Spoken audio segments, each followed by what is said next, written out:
Hi, I'm Ricky Shoemaker. I'm so excited to be asked to be a guest about the Ice Resin team, or with the Ice Resin team. This is really fun. So I was sent a few objects and asked to put a project together, and I'd like to share that with you as to what I came up with. And then I'm going to walk you through the steps and stages that I went through. So this is my piece. We're going to zoom in on it. And I made a necklace. I was sent one of Susan's Art Technique bezels, and actually I was sent two of them. And so I put the second one inside here. So I'm going to walk you through these techniques. You see that this is a little tin. Well, this is one of those little Altoid tins that I burned. You can actually see a little residue of it here. So if you take a torch to something like this, to a little metal tin, it does some wonderful things. It almost looks like like leather print on the back, and I didn't do anything. I just used the torch on it, and it did that wonderful stuff. And then I'll turn it around so you can see that I just kind of kept the torch on it to take the paint off. I used the torch idea. I was kind of inspired by Richard Sally. I took a class recently from him, and we used bottle top lids. So this was that was my inspiration for that. And then because I have been to France with Susan, I really wanted to do something French. My jewelry has just been so inspired since I went to France on a workshop with Susan a couple years ago. It was just heaven. And we learned about using papers and resin and embedding bezels and cold connections, and so I tried to kind of weave a few of those techniques into this, with Susan being my inspiration. So what I did is cold connect. Let's start with the first connection. I cold connected this bezel using the mini hardware to the lid, and then I resined some paper to put inside here that of course uses the word French.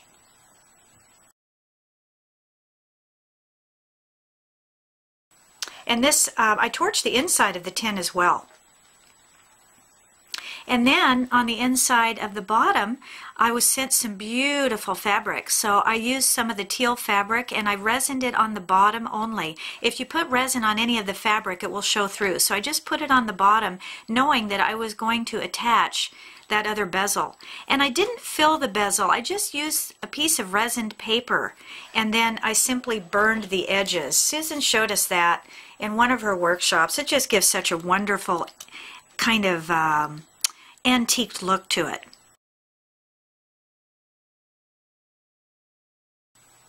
And so then I cold connected that bezel as well to the bottom and used the mini hardware again. So that worked out really cool. And then I did a cold connection. I'll just lift this up. I don't know if you can see through there. I did a cold connection. I balled up a piece of wire and ran it, drilled through the bottom and ran it through. And then I just wired the bottom of it and looped on some decorative things like some rhinestone chain and some more fabrics that I was sent. I thought the colors just tied in beautifully. And then moving up the necklace, I used ice resin inside.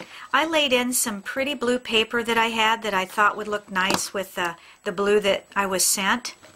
And it does coordinate so nicely. And then I had a transparency laying around that was the perfect size. I didn't have to do anything. And of course it was basically just a transparency runoff on the Xerox machine. Again, a technique learned by Susan. So I embedded some rhinestones in there, and I didn't fill it all the way. I kind of wanted the texture of the rhinestones to kind of come through, and you can feel it. So that was kind of special. And then I put some little rhinestones on the top as well with the ice resin.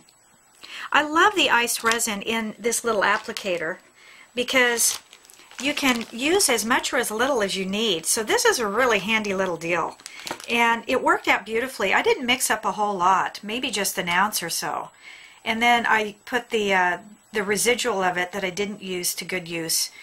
And you can take leftover resin and you can make resined papers if you like, or little leaves that you can build out of wire and paper.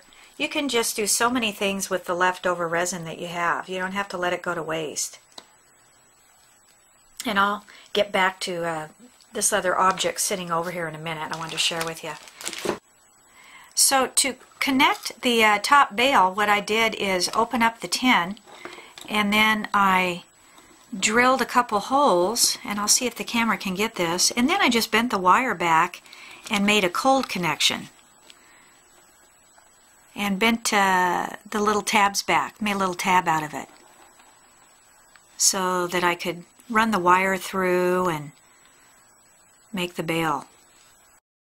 So that's how you connect the top of this. And then I looped on some little decorative things, and a watch and a compass seemed to make sense for my French theme because, you know, it encompasses the world, I guess. And then I used some sterling to incorporate the cord and wrapped it on. So I tried to keep the travel, the French, you know, theme together. It seemed to work well. And then on the cord, I just wrapped the ends, making a little clasp and hinge, a clasp and loop rather, and that worked out real well. So that was a lot of fun to make, and I'm going to just slip it on so you can see how it looks. And I'm going to wear it proudly as my little ice resin Susan Lenore Casimir inspiration. But I think it turned out really fun. I'm really proud of it. And I wanted to mention one other thing. This is a little thing I made in a workshop in France when we went with Susan, and it was just so much fun. I'd never had so much fun in my life. You know, taking a wonderful workshop from a U.S. girl, of course, in France, but we got to go to Paris for a week prior, and then on to a little village outside of Toulouse called Durfort. But we, I still have friendships with the gals that were in the class. It was wonderful, and I wanted to show you this because we learned how to use ice resin to make molded objects, and I'm sure that Susan can teach you how to do that in either one of her books or at an online, I mean a workshop, you know, that you would attend. But this was so cool. So this is my little French girl with her little tutu. But there's so many applications for ice resin, and Susan opened up my world.